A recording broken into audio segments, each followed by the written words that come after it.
Hey guys, welcome to Lacave-Insight. I'm Marcus, music producer, lighting director, programmer and official MA trainer. This is MA Quick Tips. What is release first cue? So let's have a look. I'm going to create a small sequence with 3 cues. Q1 is just a dimmer at 100%. Let's select this. Q2 is a position value, like this here. Create second cue. And the third step is a color. Maybe we take red. So let's say save this one as Q3.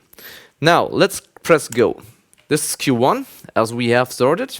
This is Q2 and this is Q3. And now I press go again and we are now jumping back to the top of the cue list. So as the Grandome 3 is a tracking console, we have only stored the dimmer value in Q1, the position value in Q2, and the color value in Q3.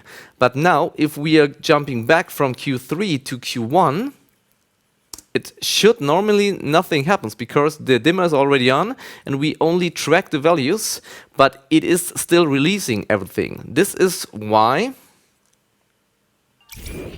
Because we have here release first step on. This is the standard one and we can disable this. And now it is acting as a fully tracking console without ignoring the cue list position. So that means this is Q, let's off this.